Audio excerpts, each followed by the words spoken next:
Hi beautiful people, welcome back to my YouTube channel. This is me guys, Sanu and you are watching Sun Non-Stop. तो guys again I'm back with another amazing video. आज की जो हमारी video काफी time से जो है मुझे सजेशन आ रही थी कि पेगार जो अटैक हुआ है उसके ऊपर जो है वो रिएक्शन वीडियो बनाए, तो मैंने कहा कि अभी रिएक्शन वीडियो बनाना तो रिस्क के ऊपर काम है सब। अगर आप लोगों ने मेरी वो वीडियो नहीं देखी तो आप लोग जरूर स्ट्राइक वाली जो वीडियो जिसमें 2 स्ट्राइक जो है वो आ चुकी है, आप लोगों को पता है, आप लोगों की बहुत ज्यादा सपोर्ट की यार जरूरत है अभी, क्योंकि चैनल जैसे स्ट्राइक आती है चैनल बहुत ज्यादा डाउन चला जाता है। और आप जितनी हो सकता है वीडियो को जो है वो शेयर करें। और आज हम लोग देखेंगे नितेश राजपूत की वीडियो, बहुत अच्छी होती है इनके चैनल से मैंने वीडियो लिया, प्लानिंग बिहाइंड इजराइल्स पेगान अटैक। हम लोगों ने एक टाइम पे सुना था कि जो है वो डिजिटल वॉर होगी, हम लोगों को पता ही नहीं था डिजिटल वॉर कैसे होगी, but this is called real digital war जो कि अभी जो है वो हो रही है। तो इस सारी चीजों के बारे में जो है वीडियो के अंदर जाके देखेंगे। लाइक सब्सक्राइब एंड शेयर करते जाइएगा, अपनी रेकमेंड सेक्शन के अंदर जरूर दीजिएगा। तो let's start the video guys. 9 साल की फातिमा ने जैसे ही पेजर उठा के अपने फादर के हाथ में रखा वो वहीं ब्लास्ट हो गया। ओके, इट्स कॉल्ड पेजर, मैं इसको पेगार बोल रही हूं। माउस सबकी बैटरी निकाल के लोगों को भागना पड़ा और लेबनान एयरपोर्ट पे हल्ला स्टार्ट हो गया। हिजबुल्लाह के लीडर का पहला मैसेज जैसे ही उस पेजर पे आया उसके बाद और फिर ब्लास्ट। CNN की रिपोर्ट आई कि यूएस को तो पहले से ही पता था इजराइल के ब्लास्ट के बारे में। ये सारा का सारा करा धरा इजराइल की 8200 इंटेलिजेंस यूनिट का है। लेकिन वायनाड पुलिस तब हरकत में आई जब केरला के रिंसन होजे का नाम निकल के आया कि इनकी कंपनी ने पेजर ब्लास्ट में 1.6 मिलियन यूरो इन्होंने डॉक के अंदर बॉम्ब प्लांट करके हिजबुल्लाह के कैंप में भेज दिया ताकि पूरा का पूरा कैंप जो है वो, ये इजरायली एजेंट कहीं और नहीं है, ये आपके हाथ में है, आपके मोबाइल फोन ही इजरायली एजेंट है। देखिए आगे बढ़ने से पहले मैं एक बहुत ही कॉमन प्रॉब्लम के बारे में डिस्कस करना चाहूंगा। इंडिया में 70% से भी ज्यादा लोग स्किन प्रॉब्लम फेस करते हैं। स्ट्रॉन्ग सनलाइट, धूप और पोल्यूशन की वजह से स्किन में मेलानिन प्रोडक्शन बढ़ जाता है जिससे स्किन में डार्क स्पॉट्स एंड पिगमेंटेशन जैसी प्रॉब्लम्स होती हैं। और इन प्रॉब्लम से डील करने का इजी और इफेक्टिव सोल्यूशन लाया है डर्मा टच। ये एक ऐसा इंडियन फार्मेसी ब्रांड है जो pigmentation, dark spots, acne, pimple जैसी स्किन प्रॉब्लम्स के लिए साइंस बेस्ड फॉर्मुलेशंस बनाता है। धूप में अक्सर हमारा फेस और हमारे हाथ टैंड हो जाते हैं, तो डर्मा टच लाया है ये सोप, कोजिक एसिड 1% सोप। इस सोप में कोजिक एसिड, डर्मावाइट, ग्लूटाथियोन जैसे पावरफुल इंग्रेडिएंट्स हैं। इनफैक्ट इनके काफी कस्टमर्स को सिर्फ 7 दिन में रिजल्ट्स दिखना भी शुरू हो गया है। इसका पीएच बैलेंस 5.5 है, मतलब ये सेंसिटिव, स्किन फ्रेंडली है और सेफ भी है और टेस्टेड भी है। ये अवेलेबल है काफी रीजनेबल प्राइस में। डर्मा टच के सारे प्रोडक्ट्स डर्मेटोलॉजिकली टेस्टेड और क्लिनिकली प्रूवन है। इनके और भी काफी प्रोडक्ट्स हैं जो डर्मेटोलॉजिस्ट प्रिस्क्राइब करते हैं, जिनको आप ऑनलाइन या फार्मेसी स्टोर से ले सकते हो। और इस Derma Touch kojic acid soap को परचेज करने के लिए you can check the link in the description. तो टॉपिक पे वापस आते हैं। देखिए 7 अक्टूबर 2023 को हमास ने इजराइल के ऊपर एक ऐसा अटैक किया था जो पूरी दुनिया के लिए शॉकिंग था और इजराइल भी इसके लिए प्रिपेयर्ड नहीं था। और फिर उसके तुरंत बाद इजराइल ने भी उसका बदला लेने के लिए एक लार्ज स्केल अटैक शुरू किया हमास के ऊपर। जैसे ही इजराइल ने अटैक करना चालू किया तो उसके नेक्स्ट डे यानी कि 8 अक्टूबर 2023 को इजराइल के नॉर्थ की तरफ लेबनान में बैठे हिजबुल्लाह जो कि हमास की अलायंस है उसने भी इजराइल पे अटैक करना स्टार्ट किया। और सबसे हैवी अटैक जो हिजबुल्लाह ने किया था वो शेबा फार्म्स जो कि लेबनान और इजराइल के बीच में एक डिस्प्यूटेड लैंड है वहां पे किया। Back to back rocket launchers छोड़े और एयर स्ट्राइक वगैरह की। देखिए हिजबुल्लाह जो है वो ईरान बैक्ड शियाइट ग्रुप है। ये लेबनान के सदर्न पार्ट जो है वहां पे इसका बहुत ज्यादा कंट्रोल है। हिजबुल्लाह की पॉलिटिकल और मिलिट्री दोनों विंग्स इसने बना रखी है। इनफैक्ट लेबनान की पार्लियामेंट में 13 मिनिस्टर्स हैं इनके। तो 8 अक्टूबर 2023 को जब हिजबुल्लाह ने इजराइल के ऊपर बैक टू बैक अटैक किया तो इजराइल की तरफ से भी एयर स्ट्राइक स्टार्ट हुई। कहने का मतलब है कि 7 अक्टूबर वाले इंसिडेंट के बाद 2 दिन के अंदर इजराइल अपने नॉर्थ और साउथ रीजन में एक 2 फ्रंट वॉर में घुस चुका था, जहां पे एक तरफ वो हमास से लड़ रहा था और दूसरी तरफ वो हिजबुल्लाह से लड़ रहा था। हिजबुल्लाह जब अटैक करने आया था इजराइल के ऊपर तो कितनी प्रिपरेशन के साथ आया था इसका अंदाजा इजराइल को 3 दिन बाद यानी कि 11 अक्टूबर को हुआ। इस दिन हिजबुल्लाह ने एक प्लान तरीके से लेबनान में बैठ के इजराइल के नदर्न रीजन में heavy artillery shells, anti tank missiles और ड्रोन से अटैक चालू कर दिया। Dozens of missiles and rockets into Israel today, including one aimed at Tel Aviv, which was intercepted. Israel rescue services say that no injuries or damages.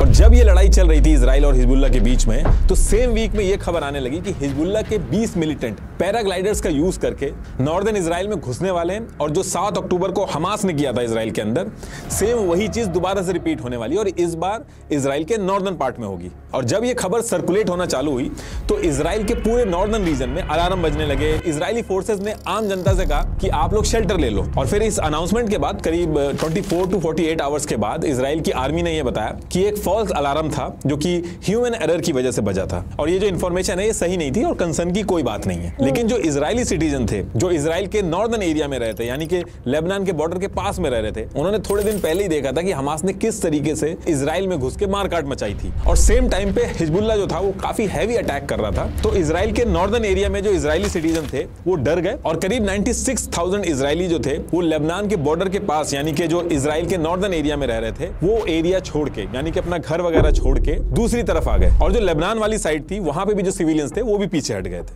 अब जब ये चीज शुरू हुई तो नेतन्याहू के ऊपर ऑपोजिशन की तरफ से बहुत ज्यादा प्रेशर आ गया कि थोड़े दिन पहले इजराइल के साउथ में अटैक हुआ था, वहां से लोग भागे, और अब नॉर्थ में भी अटैक की वजह से लोगों को अपना घर छोड़ के भागना पड़ रहा है कि एक इजरायली जो है, जो आम जनता है, वो अपने ही घर में नहीं रह पा रही है, उसको कैंप में रहना पड़ रहा है। तो इस चीज को लेके इजराइल का जो ऑपोजिशन था उन्होंने नेतन्याहू के ऊपर बहुत ज्यादा प्रेशर बनाया और ये बताया कि ये एक फेलियर है नेतन्याहू का। और जब ये बात बहुत ज्यादा उठने लगी तो नेतन्याहू ने प्रॉमिस किया कि वो बहुत ही जल्द दोबारा से जो भी इजरायली हैं जो नॉर्दर्न एरिया से भाग के गए हैं वो उनको अपने घरों में वापस पहुंचाएंगे। लेकिन ये चीज करना इतनी आसान नहीं थी, क्योंकि लोग तभी वापस आएंगे लेबनान के बॉर्डर पे जब हिजबुल्लाह बैकफुट पे होगा, अटैक बंद होंगे। और वहीं हमास के कंपैरेटिवली देखा जाए तो हिजबुल्लाह ज्यादा स्ट्रॉन्ग है, इसके पास 1 लाख से ज्यादा लड़ाके हैं और ईरान से भी बैकिंग है इसको, तो इसीलिए इजराइल के लिए बहुत ही टफ टास्क था। अब इसके बाद डेली बेसिस पे हिजबुल्लाह और इजरायली फोर्सेस में लड़ाई होना चालू होती थी। There is no place in Iran that the long arm of Israel cannot reach. If you strike us, we will strike you. Hezbollah जो साउथ लेबनान में बैठ के अटैक कर रहा था, इसने अपने लिए वहां पे 4 लेयर सिक्योरिटी बना रखी थी। पहला लेयर जो इन्होंने बनाया था वो टेक्टिकल डिफेंस का बनाया था, दूसरी लेयर में रॉकेट और मिसाइल्स थी, तीसरी लेयर में कमांड एंड कंट्रोल, और 4th लेयर में मेन जो लीडर थे जो इस पूरे ऑपरेशन को चला रहे थे वो रहते थे। तो इजराइल जो था इसी लड़ाई के बीच में क्या करने लगा था कि उसने अपने पेगासस सॉफ्टवेयर का यूज करके, वैसे तो बहुत सारे सॉफ्टवेयर हैं इनके पास लेकिन पेगासस फेमस है, तो इसने अपने पेगासस सॉफ्टवेयर का यूज करके हिजबुल्लाह के जो लीडर थे जो फोन यूज करते थे उनको हैक करके उनकी लोकेशन और स्ट्रेटेजी वगैरह जो बनाते थे वो सब पता कर लेते थे, जिसका बहुत बड़ा एडवांटेज होता था इजराइल को। इजराइल ने हिजबुल्लाह के कई सारे ऐसे लीडर्स थे जिनके मोबाइल अपने सॉफ्टवेयर से हैक करके उनकी लोकेशन ट्रैक करी और फिर गाइडेड मिसाइल्स यूज करके उनके ऊपर अटैक किया, उनको मार दिया। तो ऐसे करके कई सारे हिजबुल्लाह के लीडर थे जिनको इजराइल ने मारा, और हिजबुल्लाह किस स्ट्रेटेजी के साथ अटैक करेगा उसके बारे में भी इजराइल को पहले से पता रहता था। इनफैक्ट जो लीडर्स वॉर जोन में भी नहीं थे, दूर लेबनान में या सीरिया में बैठ के प्लानिंग वगैरह करते थे, उनके ऊपर भी मिसाइल्स गिरने लगी थी। और सबसे बड़ी दिक्कत हिजबुल्लाह के लिए तब शुरू हुई जब नवंबर 2023 में इजराइल ने हसन मोहम्मद इब्राहिम, अली रैफ और अली हसन, इनकी लोकेशन पता करके इनको गाइडेड मिसाइल्स के थ्रू मार गिराया। और ये सारी चीजें बहुत ज्यादा शुरू होने लगती हैं। और फिर इसके बाद ईयर शुरू होता है 2024, और ये नया साल आते आते हिजबुल्लाह के लोगों को ये चीज रियलाइज होने लगी थी कि इनकी प्लानिंग वगैरह इजराइल के जो लोग हैं उनको पहले से ही पता रहती है। और इन सब चीजों के पीछे जो मोबाइल है वो सबसे बड़ा रीजन है, क्योंकि उस टाइम पे ऐसा भी हो रहा था कि कई हिजबुल्लाह के कमांडर ऐसे थे उनके ऊपर तब मिसाइल्स गिरी जब उन्होंने तुरंत मोबाइल यूज किया था। तो इसके बाद ये लोग ट्राई तो करते थे कि कम से कम मोबाइल यूज करें, इनफैक्ट ऑपरेशंस में भी जाएं तो मोबाइल ना लेके जाएं, लेकिन उसके बाद भी इजराइल ये जो ट्रैकिंग कर रहा था ये हिजबुल्लाह के लिए एक बहुत बड़ी सिरदर्दी बन गई थी, क्योंकि मोबाइल का यूज करने पे इजरायली जो थे उनको सब पता चल जा रहा था, और ना यूज करने में आपस में कोऑर्डिनेट कैसे करें, कम्युनिकेशन कैसे करें, इसकी बहुत दिक्कत आ रही थी। तो ये लोग धीरे धीरे फोन छोड़ के छोटे छोटे एफर्ट्स डाल रहे थे, जैसे हैंड रिटन लेटर्स हो गए, पेजर्स वगैरह भी इन्होंने यूज करने शुरू किए थे, लेकिन बहुत लार्ज स्केल पे नहीं किए थे। बहुत ही कम लोग थे जो पेजर का यूज करके अपना काम चला रहे थे और कम्युनिकेट कर रहे थे। अब इसके बाद महीना शुरू होता है फरवरी 2024, और हिजबुल्लाह का जो लीडर है हसन नसरल्लाह, ये टीवी पे आके सारे हिजबुल्लाह के लोगों को एक मैसेज भेजता है। इस मैसेज में आके ये कहता है कि आप पूछते हो ना कि इजरायली एजेंट कहां पे हैं, मैं आपको बताता हूं कि एजेंट ये फोन है जो आपके हाथ में है, आपकी वाइफ के हाथ में, आपके बच्चों के हाथ में।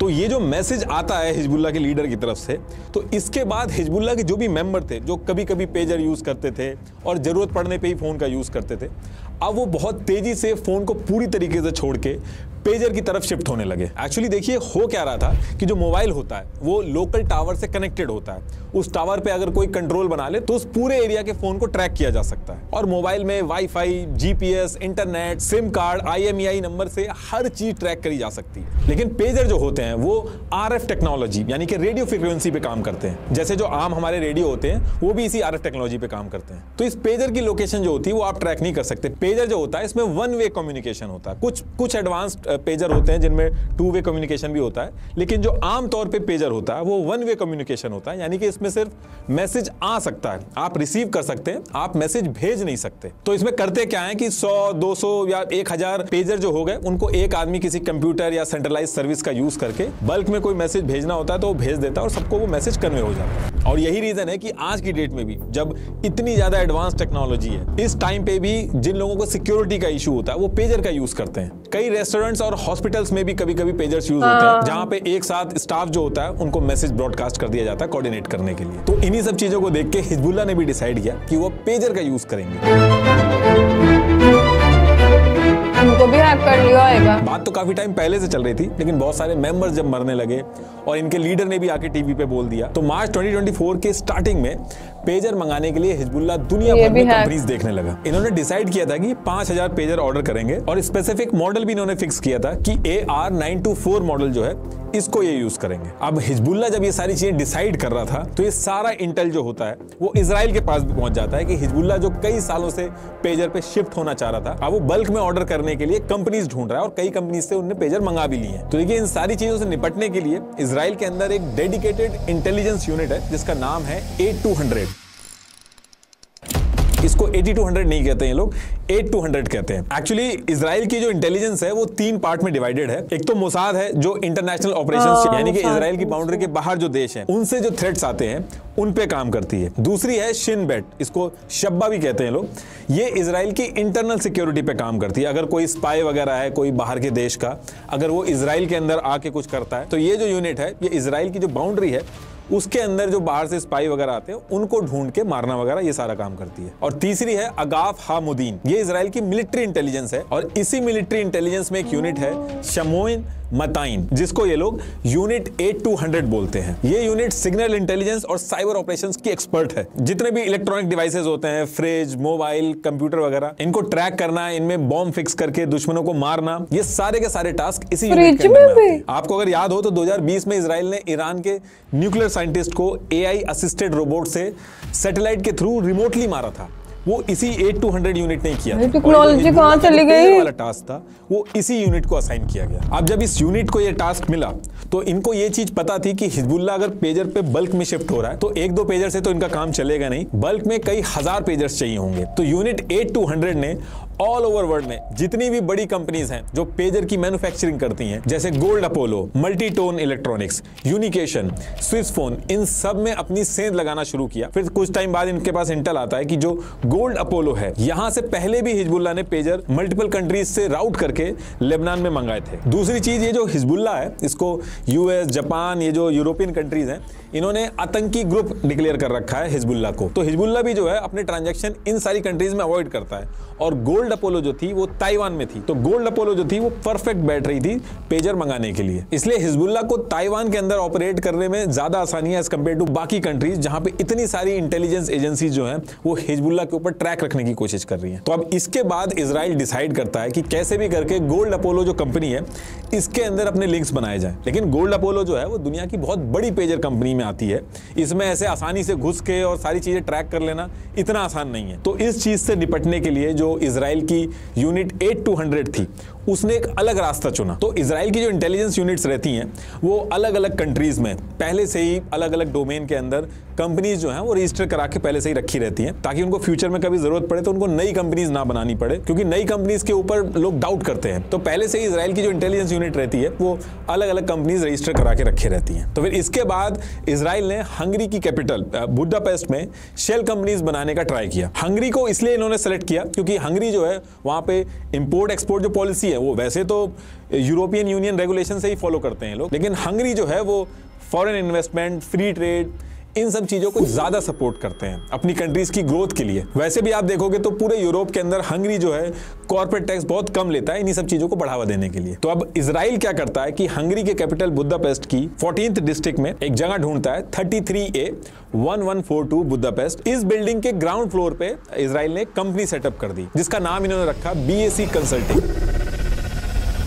ये उस बिल्डिंग की ओरिजिनल फोटो है और इस बिल्डिंग में 13 और कंपनीज रजिस्टर्ड थी। अभी अगर आप इस एड्रेस पे जाओगे तो एक पेपर लगा रखा है इन्होंने और यहां से गायब हैं ये लोग। लेकिन उस पर्टिकुलर टाइम पे इस कंपनी में एक लड़की थी क्रिस्टियाना बारसोनी, इसको इन्होंने CEO बनाया। लेकिन अभी भी इस चीज का कंफर्मेशन नहीं आया है कि जो लड़की थी ये धोखे से इजराइल ने इसको CEO बनाया या फिर इजराइल के साथ एक्चुअल में ये मिली थी। लेकिन रॉयटर्स ने कुछ झूठ पकड़े हैं। BAC कंसल्टिंग की जो वेबसाइट है उसमें इन्होंने दिखाया कि क्रिस्टियाना जो है वो बोर्ड मेंबर है अर्थ चाइल्ड इंस्टीट्यूट की, लेकिन पता किया गया तो ये झूठ निकला। ऐसे ही क्रिस्टियाना का जब रिज्यूमे निकाला गया तो उसमें भी झूठ पकड़ा गया। उसमें भी उन्होंने दिखाया कि वो इंटरनेशनल एटॉमिक एनर्जी एजेंसी की प्रोजेक्ट मैनेजर हैं, जबकि ऐसा नहीं था। वो वहां पे प्रोजेक्ट मैनेज नहीं कर रही थी। तो फिलहाल तो क्रिस्टियाना को सब लोग रीच आउट कर रहे हैं लेकिन किसी की बात नहीं हो पाई है उनसे। अभी टोटल 2 लोगों का नाम आया जिसके बारे में सबसे ज्यादा डिस्कशन स्टार्ट हुआ। एक तो क्रिस्टियाना और दूसरे हैं इंडियन ओरिजिन के रिंसन होजे जो केरला से नॉर्वे माइग्रेट हो गए थे। इस पेजर की डील में इनका भी नाम आया कि इनकी जो कंपनी है नोटा ग्लोबल लिमिटेड, इसके थ्रू इन पेजर्स के लिए 1.6 मिलियन यूरो पहुंचाए इजराइल को हेल्प करने के लिए। लेकिन इनकी कंट्री की जो नेशनल सिक्योरिटी एजेंसी है उसने मना कर दिया कि ऐसा कुछ भी नहीं है। लेकिन फिलहाल इंडिया के अंदर जो वायनाड पुलिस है उसने रिंसन होजे के बारे में इंक्वायरी स्टार्ट कर दी है। तो अब यहां से इजराइल का प्लान ये था कि ये BAC कंपनी जो है इसको सेटअप करके इसको फ्रंट पार्टी बनाया जाएगा गोल्ड अपोलो से डील करने के लिए। अभी आएगा आगे कि कैसे किया। और BAC कंपनी के अलावा 2 और शेल कंपनीज बनाई गई जिनका नाम, एड्रेस, उसके बारे में कोई भी चीज अभी तक पता नहीं चल पाई है। इन्हीं दोनों कंपनीज के लिए बोला जा रहा है कि ये कंपनीज इजराइल के मास्टर प्लान का पार्ट थी। तो इजराइल ने जब ये फर्जी कंपनीज बना ली थी तो ये फर्जी कंपनी बनाने के बाद इन्होंने जेन्युइन क्लाइंट्स बनाना स्टार्ट किया और पूरे एरिया के अंदर बल्क में पेजर सप्लाई करने का काम स्टार्ट किया। अब ये जो पेजर्स थे इनकी मैन्युफैक्चरिंग ये यहीं पे कर रहे थे या कहीं से लेके आ रहे थे ये भी क्लियर नहीं है। ये सारी चीजें जो मैं आपको बता रहा हूं ये न्यूयॉर्क टाइम्स में शेरा फ्रेंकेल, साद और रोनिन ने जो 18 सितंबर को एक रिपोर्ट पब्लिश की थी उसके बेसिस पे बता रहा हूं और अभी इसी रिपोर्ट के बारे में हर जगह डिस्कशन चल रहा है। इन सबके लिंक्स भी आपको डिस्क्रिप्शन में मिल जाएंगे। ये शेल कंपनी बनाने के बाद इन्होंने वहां पे ये दिखाया था कि ये European institute of innovation and technology, इसके ये इंफॉर्मेशन कोऑर्डिनेटर हैं जो यूरोपियन कमीशन के लिए बल्गेरिया, क्रोएशिया, एस्टोनिया, हंगरी, माल्टा, लाविया ऐसी कंपनीज में अपना बिजनेस करते हैं। अब ये सारी चीजें सेटअप करके इजराइल ने बिजनेस तो स्टार्ट कर दिया था, लेकिन इजराइल को पता था कि उनकी बनाई हुई जो शेल कंपनीज हैं वो कितना भी बड़ा बिजनेस कर लें, मल्टीपल कंट्रीज में अपने बिजनेस को दिखा दें, लेकिन हिजबुल्लाह जो है वो एक ऐसी कंपनी जो अननोन है उसके पेजर्स को हाथ भी नहीं लगाएगा। तो इसी चीज से निपटने के लिए ये लोग ट्राई करते हैं गोल्ड अपोलो जो ताइवान के अंदर है उसके टच में आने के लिए, क्योंकि इनका मानना था कि गोल्ड अपोलो जो है वो हिजबुल्लाह का ट्रस्टेड है, वहां से पहले भी इन्होंने पेजर्स मंगाए हैं। तो इस चीज से निपटने के लिए ये लोग क्या करते हैं, ये बुडापेस्ट के बिजनेसमैन बन के पहुंचते हैं ताइवान और वहां जाके गोल्ड अपोलो जो कंपनी है उसके ऑफिस में मीटिंग फिक्स करते हैं। मल्टीपल डिस्कशन होते हैं वहां पे और उसके बाद ये गोल्ड अपोलो को एक एग्रीमेंट के लिए रेडी कर लेते हैं जिसमें यह था कि गोल्ड अपोलो जो है वो इजराइल की ये जो BAC कंसल्टिंग है इसको अपना नाम और ब्रांडिंग यूज करने देंगे, जिसमें यह था कि BAC कंसल्टिंग जो है वो अपने खुद के AR924 जो पेजर डिवाइसेस हैं वो खुद ही बनाएगी, सब कुछ खुद ही करेगी, बस मॉडल के ऊपर गोल्ड अपोलो को लिमिटेड जो है उसके स्टिकर वगैरह लगाएगी, यानी कि ब्रांडिंग वगैरह करके उसको आगे बेचेगी। लेकिन गोल्ड अपोलो को बिल्कुल भी आइडिया नहीं था कि ये इजराइल की बनाई हुई शेल कंपनीज है। और ये जो पूरा एग्रीमेंट वगैरह हुआ था BAC कंसल्टिंग और गोल्ड अपोलो के बीच में, इस पूरी डील के लिए ये फिक्स हुआ था कि BAC कंसल्टिंग अपने प्रॉफिट में से शेयर भी देगी और साइनिंग बोनस की तरह भी कुछ पैसा दिया जाएगा। ओवरऑल डील बहुत बढ़िया थी, तो गोल्ड अपोलो मना नहीं कर पाता है और वो एग्रीमेंट साइन कर देता है। गोल्ड अपोलो को पता तो था नहीं कि उनके साथ हो क्या रहा है, उन्होंने सोचा बस नाम ही यूज करना है और जो कंपनी है वो भी 2022 की रजिस्टर्ड है, काफी टाइम हो गया, तो वो एग्रीमेंट साइन कर देते हैं। लेकिन उनको बिल्कुल भी आइडिया नहीं था कि इसकी वजह से आगे अभी क्या क्या होने वाला है। अब जैसे ही गोल्ड अपोलो और BAC कंसल्टिंग का एग्रीमेंट साइन होता है, वैसे ही बीएससी कंसल्टिंग के जो पेजर थे अब वो बन गए गोल्ड अपोलो के पेजर, और यही चीज इजराइल चाहता था। और ये जो चीजें मैं बता रहा हूँ ये प्रॉपर ऑफिशियल स्टेटमेंट में गोल्ड अपोलो ने बताया है कि इस एग्रीमेंट में बस हमारा इतना ही काम था कि हमने ब्रांडिंग दी थी, बाकी हमारा इससे कोई लेना देना नहीं है। मैन्युफैक्चरिंग वगैरह ये सारी की सारी बीएससी कंसल्टिंग कर रही थी। ये उसकी कॉपी है, आप पॉज करके पढ़ लेना। इसके बाद बीएससी कंसल्टिंग जो थी इसने पेजर बनाने स्टार्ट किए और अपने मल्टीपल जेन्युइन क्लाइंट्स जो थे उनको पेजर बना के सप्लाई करना स्टार्ट किया। लेकिन एक्चुअल में ये घात लगा के अपने मेन क्लाइंट हिजबुल्लाह का इंतजार कर रहे थे कि कैसे भी करके हिजबुल्लाह को ये अपने खुद के बनाए हुए पेजर जिसपे गोल्ड अपोलो का इन्होंने लोगो लगा रखा था इसको बेच दे। अब हिजबुल्लाह ने गोल्ड अपोलो के जो पेजर्स थे पहले खरीदे थे, लेकिन बुडापेस्ट के बीएससी कंसल्टिंग के बनाए हुए गोल्ड अपोलो के पेजर हिजबुल्लाह को बेचना बहुत ही टफ टास्क था। तो अब यहां से इजराइल क्या करता है कि इजराइल के कई सारे ऐसे स्पाई एजेंट्स थे जो लेबनान के अंदर और हिजबुल्लाह की जो ग्रुप्स थे उनके अंदर मिलके रहते थे, उनको ये टास्क दिया गया कि कैसे भी करके हिजबुल्लाह के अंदर जो ये पेजर की डील करने वाले हैं उनको हमारा क्लाइंट बना के बुडापेस्ट में लेके आओ। और हिजबुल्लाह भी जो है वो डायरेक्ट ऐसे ओपन मार्केट से जाके नहीं मंगा लेता है, उसको भी कई चैनल्स का यूज करके सीक्रेटली पेजर्स मंगाने होते हैं। तो अब इजराइल ने किन एजेंट्स का यूज किया, क्या ट्रिक्स लगाई, बीच में किन कंपनीज का यूज किया, कैसे हिजबुल्लाह को कन्विंस करके रेडी किया कि वो यही बीएससी कंसल्टिंग वाले पेजर्स ही ऑर्डर कर दें, ये अभी किसी को भी नहीं पता है, उसकी इन्वेस्टिगेशन चल रही है। लेकिन कैसे भी करके इजराइल ने इस चीज में कामयाबी हासिल कर ली और हिजबुल्लाह को अपना क्लाइंट बना लिया जैसा वो चाहता था। और as per Sky News Hezbollah ने बीएससी कंसल्टिंग से 5000 पेजर्स का ऑर्डर दे दिया। पहली लॉट में 3000 पेजर्स जाने थे और दूसरी लॉट में बाकी के जो 2000 पेजर्स थे वो जाने थे। इस पूरे प्रोसेस में बताया जा रहा है कि ये जो दो अलग से शेल कंपनीज और खोली थी इजराइल ने, जिसका नाम अभी तक सामने नहीं आया है, इनका मेजर रोल था ये ऑर्डर प्लेस करवाने में। जब ये बीएससी कंसल्टिंग हिजबुल्लाह को पेजर देने का प्लान कर रही थी उसी टाइम पे एक चीज और हुई थी। इस बीएससी कंसल्टिंग ने ताइवान की जो कंपनी थी गोल्ड अपोलो जिसके साथ एग्रीमेंट वगैरह किया था, तो उसको एग्रीमेंट के हिसाब से पेमेंट करने थे। तो जब पेमेंट इन्होंने स्टार्ट करनी चालू करी बीएससी कंसल्टिंग ने गोल्ड अपोलो को, तो ताइवान की जो गवर्नमेंट थी उसको कुछ अनयूजुअल एक्टिविटी दिखी जिसकी वजह से वो अलर्ट पे आए। ताइवान की इकोनॉमी मिनिस्ट्री जो थी उसने ऑब्जर्व किया कि ये गोल्ड अपोलो जो है इसकी जो पेमेंट है कई बार मिडिल ईस्ट से भी राउट होके आ रही है, और इसी वजह से ताइवान के जो लोकल बैंक्स थे उन्होंने एक बार बीएससी कंसल्टिंग की जो पेमेंट थी वो होल्ड पे भी डाल दी थी। और इस चीज को लेके इन्वेस्टिगेशन भी स्टार्ट हो गई थी, लेकिन इससे पहले की इन्वेस्टिगेशन का कुछ रिजल्ट सामने आता इजराइल अपना काम कर चुका था। और ये जो पेमेंट वाली बात है ये चीज गोल्ड अपोलो के फाउंडर हसू चिंग जो है इन्होंने भी कंफर्म की कि पेमेंट अनयूजुअल तरीके से मिडिल ईस्ट से आ रही थी। और इसके साथ साथ इसमें एक चीज और सामने आई कि ये जो पूरा गेम चल रहा था इसमें जो पैसे की जरूरत पड़ रही थी उसमें करीब 1.6 मिलियन यूरो जो थे वो इजराइल ने पहले बुल्गारिया मंगवाए, उसके बाद हंगरी में पहुंचवाए। तो ये जो सारे ऑर्डर प्लेस किए थे हिजबुल्लाह ने बीएससी कंसल्टिंग के थ्रू, तो इसमें शॉन मोरहाउस एक farmer British army bomb defusal officer थे।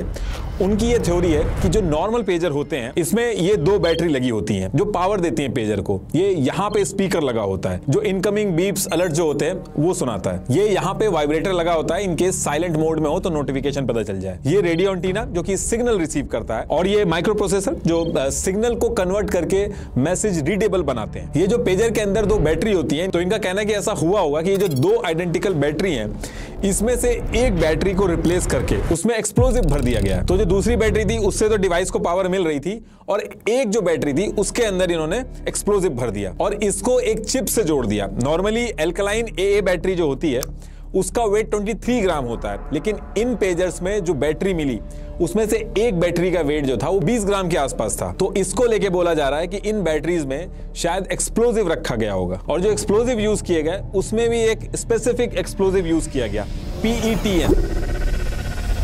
ये बहुत ही कम अमाउंट में बहुत ही बड़ा ब्लास्ट करता है, इसीलिए इस पर्टिकुलर एक्सप्लोजिव को कोवर्ट ऑपरेशन में हमेशा एजेंसीज यूज करती हैं। ईयर 1996 में भी कुछ इसी तरीके से एक मोबाइल डिवाइस में एक्सप्लोजिव यूज करके हमास का एक ऑपरेटिव था याया, उसको मारा था मोसाद ने। ऐसे ही एक बार इन्होंने एक डॉग के अंदर बॉम्ब लगा के हिजबुल्लाह के कैंप में भेज दिया था। तो अब होता क्या है कि यहां से फरवरी 2024 का मंथ था और ये जो इजरायली पेजर थे वो डे बाय डे लेबनान के अंदर पहुंचने लगे। हिजबुल्लाह के जितने भी ऑपरेटिव ये पेजर यूज कर रहे थे उनको बिल्कुल भी आइडिया नहीं था कि ये लोग एक चलता फिरता बॉम्ब लेके घूम रहे हैं जो कि पूरी तरीके से इजराइल के कंट्रोल में, वो जब चाहे तब ब्लास्ट कर सकता है। करीब 3000 पेजर जो थे वो लेबनान पहुंच चुके थे, बाकी 2000 जो थे वो पहुंचने बाकी थे। और फिर इसके बाद डेट आती है 15 सितंबर 2024, जिस दिन पेजर अटैक होना था। इस अटैक से ठीक 2 दिन पहले हिजबुल्लाह क्या करता है कि इजराइल के टेल अवीव जो है यहां पे यरकॉन पार्क है, तो यहां पे हिजबुल्लाह ने क्या किया था कि एक M18A1 क्लेमोर माइन जो थी ये लगा दी थी और रिमोट एक्टिवेशन सिस्टम के थ्रू ये लोग बॉम्ब फोड़ने वाले थे यहाँ पे। लेकिन जैसे तैसे करके इजराइल की इंटरनल इंटेलिजेंस यूनिट, जो शुरू में मैंने बताया था जिसका नाम शिन बेट बोलते हैं लोग, शब्बा भी बोलते हैं इसको, तो शिन बेट जो है उसके पास इसका इंटेल आ जाता है और ये लोग इस ब्लास्ट को रोक देते हैं। अब ये अटैक तो रुक गया था लेकिन इजराइल बहुत ज्यादा गुस्से में था कि हिजबुल्लाह का कुछ ना कुछ करना पड़ेगा। इस इंसिडेंट के 2 दिन बाद यानी कि 17 सितंबर 2024 जिस दिन ये पेजर अटैक होना था, मॉर्निंग में पेजर अटैक होने से कुछ घंटे पहले सिक्योरिटी कैबिनेट ऑफ इसराइल एक लंबी मीटिंग करती है हिजबुल्लाह के रिगार्डिंग। और बाकी क्या डिस्कशन हुआ ये तो नहीं पता, लेकिन इस मीटिंग के बाद इसराइल ने अनाउंस किया कि अब टाइम आ गया है कि जो नॉर्दर्न इजरायली अपना घर छोड़ के चले गए थे अब उनको वापस लाने का टाइम आ गया है। इस मीटिंग के बाद नेतन्याहू ने मीडिया से भी कहा कि अब हिजबुल्लाह के केस में इजराइल के नॉर्दर्न बॉर्डर के पास कुछ फंडामेंटल सिक्योरिटी चेंजेस करने होंगे, तभी जो है जो इजरायली हैं वो अपने घर वापस आ पाएंगे। सबको लग रहा था कि ये मीटिंग एक नॉर्मल मीटिंग थी, लेकिन कहा जा रहा है कि ये मीटिंग इसी पेजर अटैक से रिलेटेड थी। इनफैक्ट CNN ने एक रिपोर्ट पब्लिश की है जिसमें उन्होंने साफ कहा है कि ये जो पेजर अटैक इजराइल लेबनान में कराने वाला था इसके बारे में उसने पहले ही यूएस को बता दिया था, कॉन्फिडेंस में लिया था यूएस को, उसके बाद ही ये पेजर अटैक किया। लेकिन इस चीज को लेकर जब बहुत ज्यादा हल्ला हुआ तो यूएस के जो सेक्रेटरी ऑफ स्टेट है एंटनी ब्लिंकन, इन्होंने ये कहा कि ऐसा कुछ भी नहीं है, हम इसके बारे में कुछ भी नहीं जानते थे। ये मीटिंग खत्म हुई थी, इसके बाद एक चीज और होती है, ये जो इंटरनल इंटेलिजेंस यूनिट थी शिन बेट, इसने एक चीज और बोली कि हिजबुल्लाह ने एक डिवाइस में एक्सप्लोजिव लगा के फॉर्मर इजरायली ऑफिसर जो था उसको मारने का प्लान बनाया था, उसको भी हमने रोक दिया। तो ये सारी चीजें पेजर अटैक होने से कुछ ही घंटे पहले बैक टू बैक हो रही थी। अब इसके बाद सेम डे यानी कि 17 सितंबर 2024 को टाइम होता है 3:30 और लेबनान के अंदर जितने भी हिजबुल्लाह के मेंबर थे उन सबको पेजर में एक मैसेज आता है। जब भी हिजबुल्लाह की जो मेन लीडरशिप थी वो किसी टास्क को लेकर मैसेज करती थी तो पहले अरेबिक में कुछ लिखा होता था, वो एक सेट पैटर्न में ही आता था। तो ये मैसेज भी सेम उसी के तरीके से आया और सबको ऐसा लगा कि जैसे उनके लीडर ने ही मैसेज किया और कोई अगर अपने पेजर से दूर भी था तो वो पास में आ गया था। जो पेजर साइलेंट थे उस टाइम पे वो वाइब्रेट करने लगे थे और जैसे ये मैसेज आता है पेजर वाइब्रेट और रिंग करने लगता है और उसके थोड़ी देर बाद ही बैक टू बैक ये पेजर फटना स्टार्ट होते हैं। हजारों पेजर शॉप्स, मार्केट, घर, बस स्टैंड, हजारों की तादाद में फटना स्टार्ट हो जाते हैं लेबनान के अंदर। हिजबुल्लाह के जो मेंबर थे उनके आसपास जो आम जनता थी वो भी घायल हुए और सबसे ज्यादा लोग फातिमा के इंसिडेंट को लेकर गुस्सा हुए क्योंकि 9 साल की फातिमा घर पे थी और जब वो पेजर रिंग करने लगा तो वो अपने फादर को देने गई और वहीं पे ब्लास्ट हो गया और उसकी जान चली जाती है। तो इसको लेके बहुत ज्यादा लोग गुस्सा हुए। पूरे लेबनान के अंदर जो हॉस्पिटल थे वो भरना स्टार्ट हो गए, डॉक्टर्स की जो लीव थी वो सारी की सारी कैंसिल कर दी गई। लेबनान में लोग टीवी, लैपटॉप, फोन सबकी बैटरी निकालने लगे, फेंकने लगे। इनफैक्ट एयरपोर्ट के अंदर भी केओस शुरू हो गया कि कहीं प्लेन के अंदर ही बम ना फट जाए। एयरपोर्ट में भी लोग बैटरी वगैरह निकाल के फेंकने लगे अपने मोबाइल और पेजर्स की। हजारों लोग घायल हो गए और 40 से ज्यादा लोगों की जान चली गई। अब इसके नेक्स्ट डे यानी 18 सितंबर 2024 को क्या होता है, 4 लोग जो मर गए थे उनके जनाजे को लेके लोग जा रहे थे तो वहां पे आसपास वॉकी टॉकी थे तो पता चला वॉकी टॉकी भी फटने स्टार्ट हो गए। थोड़ी देर बाद बेरूट के अंदर घर के ऊपर जो सोलर पैनल थे वो फटना स्टार्ट हो गए। अब लोग यहां से और ज्यादा डर गए कि अब नेक्स्ट क्या फटेगा। टीवी, टेबल, फ्रिज, हर एक चीज को लेके लोग डरने लगे कि कब क्या फट जाए, किसी को कोई आइडिया नहीं। लेकिन सबसे ज्यादा हैरानी तब हुई जब Mojtaba Amani, Iranian ambassador to Lebanon, इनके पास से भी पेजर निकल जाता है, वो भी इंजर्ड हो जाते हैं। फिर इसको लेके भी बोला जाने लगा कि हिजबुल्लाह के जो पेजर है ये ईरान के एम्बेसडर के पास क्या कर रहे हैं। अब जब ये वॉकी टॉकी फटने स्टार्ट हुए तो इनका भी पता लगाया जाने लगा कि ये हो क्यों रहा है। तो पता चला कि ये आईकॉम कंपनी के ICF-24 वाले मॉडल हैं जो कि जापान की कंपनी बनाती है। तो इसको लेके तुरंत जापान की कंपनी से भी स्टेटमेंट आ गया कि ये जो वॉकी टॉकी के मॉडल हैं हमने 2014 में ही बनाने बंद कर दिए थे, तो ये कैसे फट रहे हैं हमें भी कुछ आइडिया नहीं। अब जैसे ही इंसिडेंट होता है तो इसको लेके अलग अलग थ्योरी आने लगी, लेकिन सबसे ज्यादा हैरानी वाली बात थी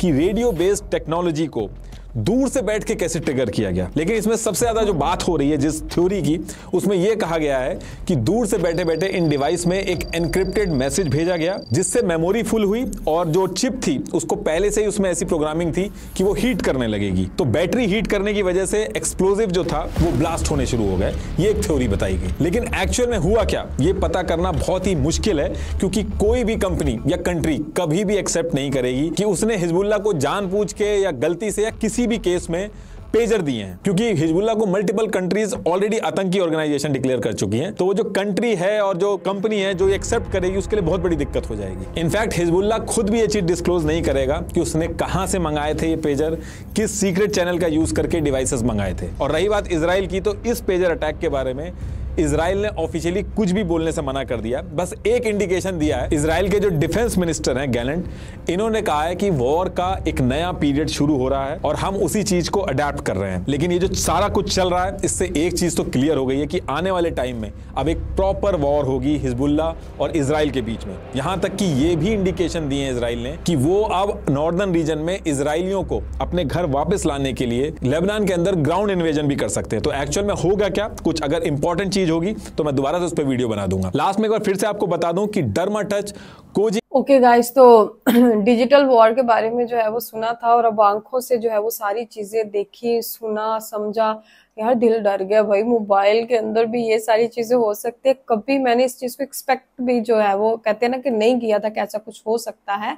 बट क्या है कि डिजिटल दौर है, नया दौर है, तो कुछ भी पॉसिबल यहाँ पर हो सकता है। अब सिर्फ आपको जो है वो मोबाइल फोन से जो है वो खतरा नहीं है, रेडियो से खतरा है, बल्कि फ्रिज के अंदर भी यार मैंने फर्स्ट टाइम देखा, मुझे ऐसे लग रहा था ये कोई मूवी की जो है वो स्टोरी है जो ये सुना रहे हैं। अक्सर मूवीज के अंदर हमने ये चीज जो है वो अक्सर देखते हैं कि वो जो है वो किसी डिवाइस के अंदर जो है वो धमाका हो गया, और ये जो पेजर थे भाई ये बहुत खतरनाक है। ये काफी मूवीज के अंदर भी जो है ये चीज देखते हैं हम, पेजर वगैरह। तो मुझे इनका ये नहीं था पता, मैं इनको पेगार ही बोल रही थी। तो ये जो पेजर है यार ये बहुत डेंजरस है, और इसराइल ने जो है वो किस तरह से जो है वो कंपनी क्रिएट की और फिर उसके बाद जो है वो वहां पर जो है वो हिजबुल्लाह वालों को जो है वो सप्लाई करना स्टार्ट किया। और यार इतना बड़ी प्लानिंग, मतलब मोसाद के बारे में सुना था कि ये बहुत पावरफुल होते हैं, या इसराइल के अंदर ऐसी ऐसी टेक्नोलॉजीज को जो है वो यूज किया जाता है, बट इनका इम्प्लीमेंट इस तरह से होता है ये फर्स्ट टाइम ही देखा। और वो बच्ची के बारे में, फातिमा के बारे में जो है वो मुझे बहुत बुरा लगा। वो बेचारी बच्ची अपने फादर को जो है वो पेजर देने जा रही थी और वो उसकी वहां पे जान चली गई। और ये डिजिटल वॉर है, this is called digital war. और अभी हम सबको जो है वो इस चीज से अलर्ट रहना चाहिए। अब कोई भी कंट्री जो है वो किसी भी कंट्री के ऊपर जो है वो अटैक करना चाहेगी, अब इजीली जो है वो इसी डिवाइस के थ्रू जो है वो अटैक कर सकते हैं। तो बड़ी यार जिसे कहते हैं ना सनसनीखेज सी ये बात थी। और गाइज आप लोगों को आज की वीडियो कैसी लगी, आप अपनी राय जो है कमेंट सेक्शन के अंदर जरूर दीजिएगा। चैनल को सब्सक्राइब, वीडियो को लाइक शेयर जरूर दीजिएगा।